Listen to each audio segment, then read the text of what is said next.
that'll be really a lot of community space. We're going to do a wine tasting, a beer tasting, and probably a spirits tasting every week. Education, you asked me about it earlier, is an important part of what we're going to be doing. We're not going to open for lunch on Saturdays so that we can do cooking classes in the kitchen and other classes, and just kind of really make education a focus of what we're doing. So we have all that kind of community space where we can do that and do wine tastings, beer tastings, special food nights, just things that we think are important, because education is kind of one of the tenets that we're building everything on. So everything, I think actually we'll do some stuff over here, but I really want to, I want to put a table in there and do a chef's tasting. One of the things that, if you saw on Facebook, and I don't know if you can get a good shot, but that's all of the cast iron, the stove that we found rusted in the parking deck, most of it. So we've taken and we've reclaimed all of it, and it's all ready to go. We're ready to use it. It's we're excited. That's kind of every chef's dream, is to have stuff like that, and you rarely see it because it's so expensive. So when you come down the line here, you can see a lot of the porcelain and china. Some of it we've taken out, but we still have a good deal. As you look around, this is, I think it's still the longest single contiguous oven in North America. So that's actually one piece of custom fabricated metal from there all the way around the L. It's made by Fourneau in France. It's 62 feet long, and is pretty much the craziest cooking suite you'll ever see. There are kind of 7 individual stations here that they had on this line, and I'll just kind of walk through and down so people know what everything is. You got a salamander, a broiler here, melt cheese, whatever else, finished dishes. This is a plancha right here, so this is a griddle top. Gets extremely hot. You can control the heat on it. You can do everything from pancakes to hamburgers to sear scallops and fish on there. One of the cool things they have here, if you look, is there's water that runs directly to here. So it creates a water bath, which is nice, because at the end, when you're through at the end of the night, you just scrape everything off into there, down into the water, pull this little plug, and everything goes down the drain. We're going to be using these. We're sort of at that point where we're formulating how the kitchen's going to work, and so we're gonna use one of these over there as our grill station. So you've got the grill and the plancha. I guess I'll give you a sneak peek. Everybody's into the burger thing now. It's all the rage, which is cool. We're gonna have a burger. We call it the McDowell. For those of you who are coming to America, fans, 2 all beef patties, special sauce, lettuce, cheese, no sesame seeds. It's going right on here. Grass-fed, griddled American cheese. Kind of an homage to a movie that we grew up with and enjoyed. So come get a McDowell at Local 3, because no one else. Another thing we're doing is, because Tommy and Charlotte grow great hogs for us, we're going to do a brat burger. So it's a kind of ground pork, spiced bratwurst burger. We're calling it the Sergeant Schultz, after another one of my favorite TV shows. So it's the brat burger with kraut, a little bit of Munster cheese. Of course, it's got to be on a Kaiser roll, and I'm trying to find somebody to make me the pics so it looks like the top of the Kaiser helmet. But those are just a couple things that'll be coming off the grill and the plancha here. This is one of our 2 fryers that are built into the line. Never seen a fryer that's built in anywhere. So just FYI, these everything you see on this side where we're plating up is this is all refrigerated drawers, and in fact the ones on the end are freezer drawers. So this is where you're getting everything. Everything's refrigerated, comes out of here. You reach in, go back, makes it really easy to cook. Stock burner here, so for any of your bigger heavy pots. Then you've got the French tops, just a classic way to cook. These are essentially big, almost like wok burners in there, so you can take the rings off and get it really hot if you want. But what ends up happening is the heat, this is the hottest spot, but then it all radiates throughout here, so you're able to control the heat, put pans in different places and things like that. You can see the ovens underneath. right there and there. As we come down the line further at the end of the L, this is actually a pasta well. So this will boil water and it rolls through to keep it from getting too starchy, which makes it really nice. And you can cook all your fresh pasta in here. 2 more French tops, another oven.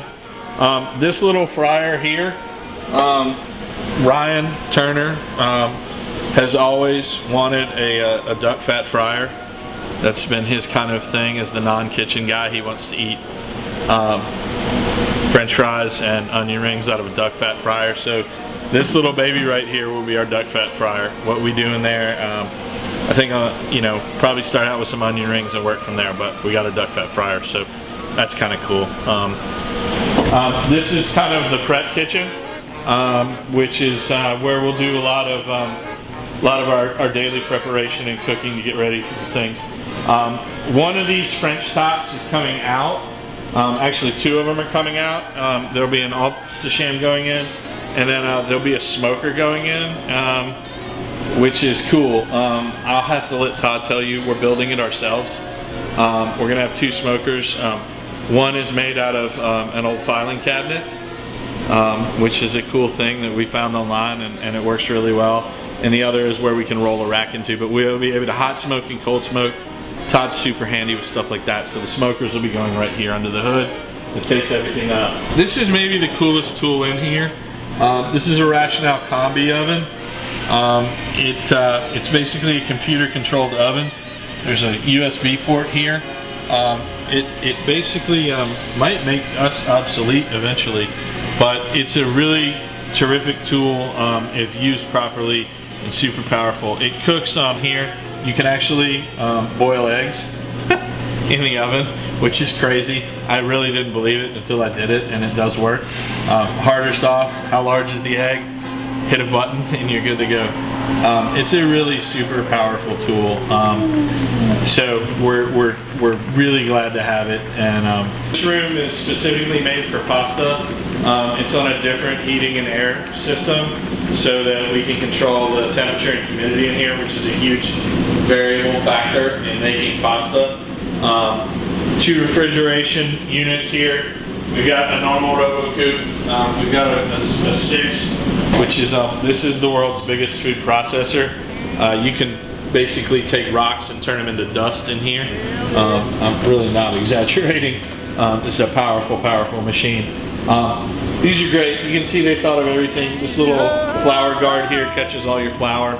Make sure everything's nice. This is a great pasta bench. You can see your ravioli tools over here. Another hand cutter. Just for the old school folks that want to do it. I don't know if anybody's ever seen one of these, but you basically set this, take this nut, and you can cut your whole thing of pasta however shaped. So if you want to cut tagliatelle, you know, you can do it like this and run it like this. If you're cutting big sheets for ravioli, you can do it like that, and then you've got all your shapes. It's really nice. So make your filling, keep it refrigerated, lay it out down here, pipe it in. Another sheet goes right on top, or if you're making agnolotti, you'll fold it over, seal it up with little eggs, mold them all, cut them, and you're gone. So great room, super, just really nice, and eventually I hope we wholesale pasta out of here one day. Maybe this is kind of going to be Todd's work area, really, when he's doing a lot of charcuterie. So we have a bandsaw, so we really will be taking whole animals and breaking them down. Whole pigs, whole lamb, whole cows. Probably do half cows to start out, half sides to start out, or full sides, but you know, it's they're big, but we'll be able to break them down here with the saw, so that's great. This is one of the few things that wasn't here, but for our charcuterie program we're going to use. This is a buffalo chopper, so it is used to grind meat in large quantities. For sausage, you can even do emulsions for hot dogs and things like that.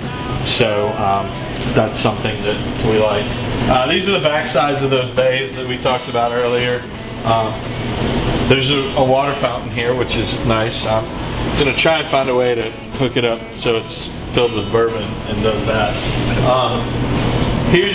We talked earlier about the bread oven that we didn't know how to use. There it is. There's a dehydrator there too. And there's the world famous breaker that we pulled to shut it off right there. So like we said, we're getting an English manual.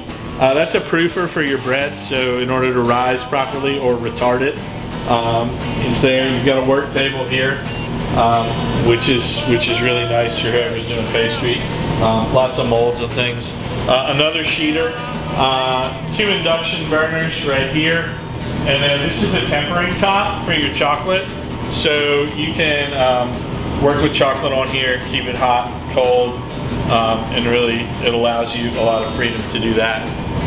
Over here is kind of one of the cooler things in here. This is coma refrigeration. It looks like the morgue, so it's a great way to keep people from acting out, because you just tell them you're going to put it in here.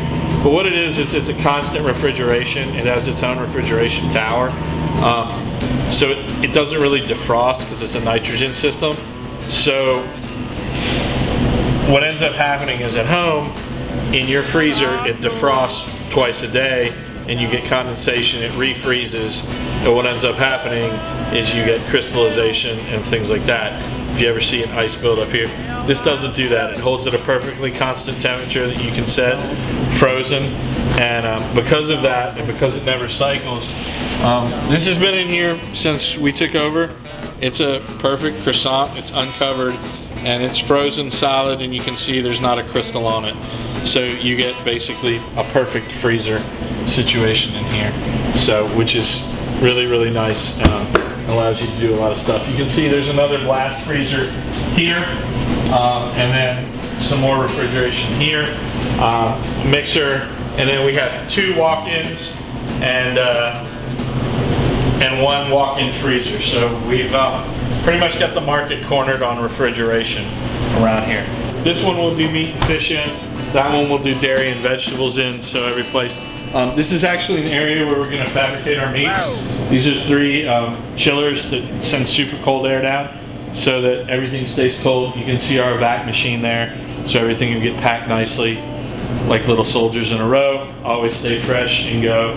Scales for weighing out bigger things, but we're set. Todd will really work a lot back here doing our charcuterie program. We plan on getting HACCP certification, which means eventually we'll be able to wholesale to the public and things like that. So that's something. And again, you know, we have all this. We'll do a pasta class in the pasta room. We'll do a butchering class back here and show people how to do that. We'll do a soup class and a braising class. There's a tremendous amount of educational opportunities that we can avail ourselves of. So we're super lucky. And that's pretty much the kitchen from start to finish.